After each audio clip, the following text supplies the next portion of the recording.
بسم اللہ الرحمن الرحیم نحمدہ ونصلی ونسلم علی رسولہ الکریم اما بعد۔ اب آ گیا جی اتفاق۔ فرمایا اللہ تعالیٰ نے اور مضبوط پکڑے رہو اللہ تعالیٰ کے سلسلے کو، یعنی اللہ تعالیٰ کے دین کو، اس طور پر کہ باہم سب متفق بھی رہو اور باہم نا اتفاقی مت کرو۔ ٹھیک ہے نا، یعنی اتفاق سے رہیں، نا اتفاقی نہ کریں۔ فرمایا اللہ تعالیٰ نے اور ان مسلمانوں کے دلوں میں اتفاق پیدا کر دیا۔ احسان کے موقع پر ذکر کرنے سے معلوم ہو کہ اتفاق بڑی نعمت ہے، یعنی اللہ تعالیٰ نے اس کو احسان کے طور پہ ذکر کیا نا کہ تم کیا تھے جب پہلے آپس میں جو تھے گروہ در گروہ تھے، اور تم اس کو یاد کرو کہ اللہ تعالیٰ نے تمہیں کیا کر دیا، باہم متفق کر دیا۔ تو یہ احسان کا وہ تھا۔ فرمایا اللہ تعالیٰ نے اور تمام امور میں اللہ اور اس کے رسول صلی اللہ علیہ وسلم کی اطاعت کا لحاظ کیا کرو کہ کوئی کام خلاف شرع نہ ہو، اور آپس میں نزاع مت کرو، ورنہ باہمی نا اتفاقی سے کم ہمت ہو جاؤ گے، کیونکہ قوتیں منتشر ہو جائیں گی، ایک کو دوسرے پر وثوق نہ ہوگا، اور اکیلا آدمی کیا کر سکتا ہے، اور تمہاری ہوا اکھڑ جائے گی، یعنی تمہاری جو طاقت ہوگی نا وہ کیا ہو جائے گی۔ تو مراد اس سے یہ اب پتہ نہیں کیا ہے مراد ہے، کیونکہ بدرے آپ لوگوں کا کیا لکھا ہوا ہے اس میں سے؟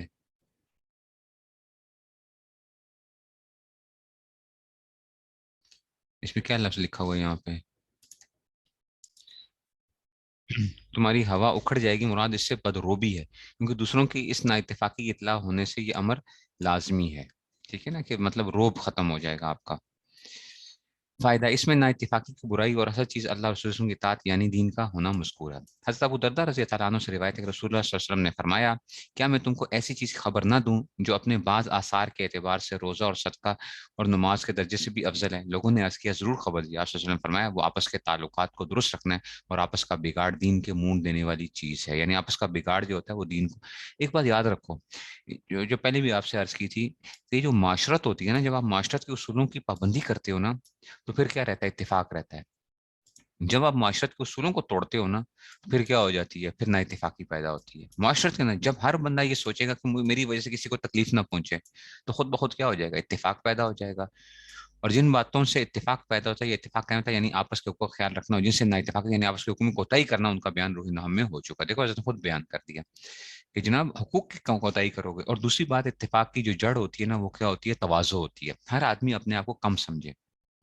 جو آدمی یہ سمجھتا ہے نا، آج کل ہر بندہ اتفاق کی رٹیں لگاتا ہے۔ حضرت تھانوی رحمۃ اللہ فرماتے تھے کہ حاجی امداد اللہ مہاجر مکی رحمۃ اللہ علیہ فرمایا کرتے تھے کہ لوگ اتفاق کی تو بڑی باتیں کرتے ہیں، لیکن اتفاق کی جو جڑ ہے نا، یعنی تواضع، اپنے آپ کو کم سمجھنا، وہ کوئی بندہ تیار نہیں ہوتا۔ اب کہتے ہیں نا جی فلاں سارے فرقوں میں کیا ہو جائے، اتفاق ہو جائے، فلاں ہو جائے۔ تو اتفاق کا کیا مطلب، اتفاق کب ہوگا، جب ہر انسان کیا سمجھے گا، اپنے دوسرے کو اپنے سے اونچا سمجھے گا۔ جب آپ یہ سمجھیں گے کہ اتفاق میں اونچا ہوں اور سارے مجھ سے مل جاؤ آ کے، تو پھر اتفاق کیسے ہو سکتا ہے؟ اتفاق تو نہیں ہو سکتا۔ تو یہ جو ہے نا تکبر جو ہے، یہ بڑی خطرناک چیز ہے، اس کی وجہ سے جو ہے نا معاملات بڑے ہوتے ہیں۔ اچھا، اب آگے صفائی معاملہ و حسن معاشرت، یہ جو ہے نا جن لوگوں کو دین کا تھوڑا سا بھی خیال ہے، وہ پہلی بات کا یعنی صفائی معاملے کا تو کچھ خیال کرتے بھی ہیں، اور اس کو دین کی بات سمجھتے ہیں، اور مسائل نہ جانے سے کچھ کوتاہی ہو جائے تو اور بات ہے۔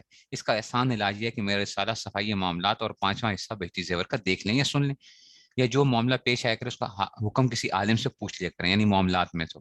اور اگر خود کوئی خیال نہیں کرتا تو دوسرا شاید جس کا حق ہے وہ تقاضا کر کے اس کے کان کھول دیتا ہے، اس لیے اس جگہ اس کے لکھنے کی ضرورت نہیں سمجھی۔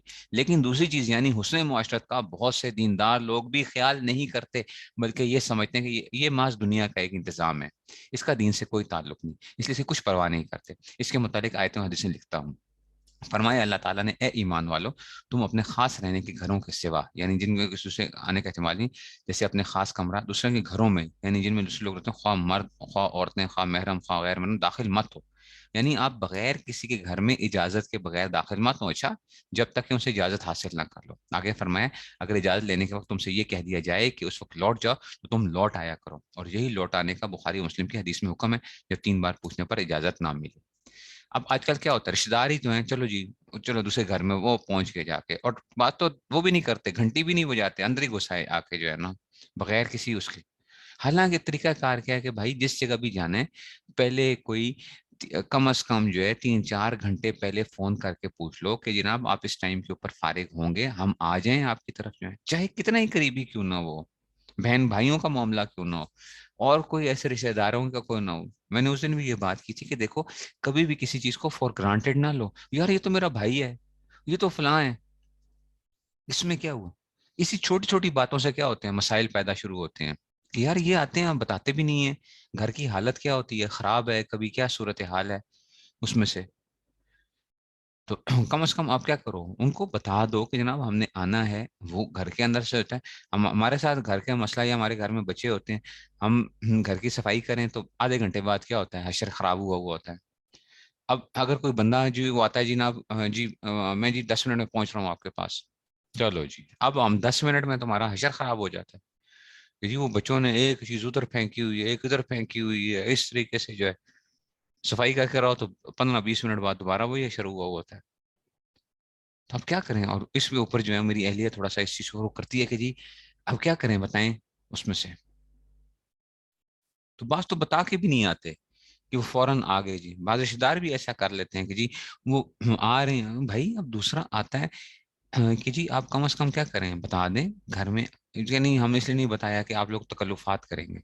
بھائی پھر بھی کھانا تو آپ کے لیے بنانا ہے نا. ہو سکتا ہے کہ ہمارے گھر میں کیا ہو اس دن کوئی کھانا شانا نہ بنا ہوا ہو. اب آپ کو تو ہم یہ نہیں کہیں گے کہ جناب ہم نے تو کیا کیا ہے، کل والا سالن کھایا ہے اس میں سے. اس لیے یہ ساری چیزیں تو فائدہ یہ مسئلہ اجازت چاہنے کا زنانہ اور مردانہ سب گھروں کے لیے. اور اس میں 3 حکمتیں ہیں. ایک یہ گھر والے کسی ناجائز موقع پر نظر نہ پڑ جائے، مطلب وہ پتہ نہیں کس حالت میں ہے. دوسرے یہ کہ ایسی حالت کی خبر نہ ہو جائے جس کی خبر ہونا اس کو ناگوار ہے. مطلب ہے کہ گھر کے حالات ہوتے ہیں، بعض دفعہ انسان چھپاتا ہے کہ میرے گھر کے حالات جو ہے نا کسی کو پتہ نہ چلے. تو انسان جو ہوتا ہے اس کو آپ چھپا رہے ہوتے ہیں کہ بھئی یہ اس میں سے آپ اس میں سے تو آپ کو نہیں چاہ رہے ہوتے کہ جناب میرے گھر کے حالات کسی کو پتہ چلیں.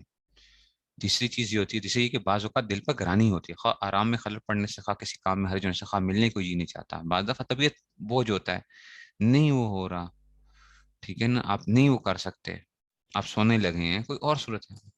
فرمایا اللہ تعالیٰ نے اے ایمان والو جب تم سے کہا جائے، یعنی صدر مجلس کہہ دے کہ مجلس میں جگہ کھول دو جس میں آنے والے کو بھی جگہ مل جائے، تو تم جگہ کھول دیا کرو، آنے والے کو جگہ دے دیا کرو. اللہ تعالیٰ تم کو جنت میں کھلی جگہ دے گا. اور جب کسی ضرورت سے یہ کہا جائے کہ مجلس سے اٹھ کھڑے ہو، تو تم اٹھ کھڑے ہوا کرو، خواہ خلوت کی ضرورت سے اٹھاوے، خواہ دوسری جگہ بیٹھنے کے لیے اٹھاوے. کیوں اگر آپ کسی جگہ کے اوپر ہیں تو لوگ کہتے ہیں جی مل مل کے بیٹھیں تاکہ لوگ اور لوگوں کو جگہ مل جائے، تو آپ تھوڑے سے وہ ہو جائیں.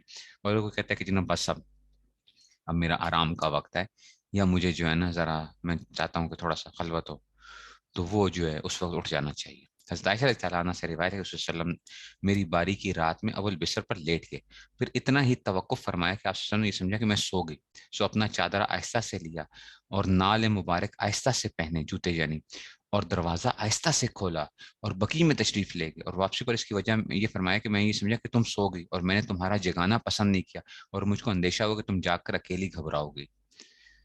تو یہ جو ہے اس طریقے سے ٹھیک ہے نا، تو اتنا خیال رکھا گیا ہے ان چیزوں میں سے. ٹھیک ہے جی. تو یہ جو تو اس میں سے ٹھیک ہے جی، تو چلیں جی، اچھا جی، بس اتنا ہی رکھتے ہیں پھر.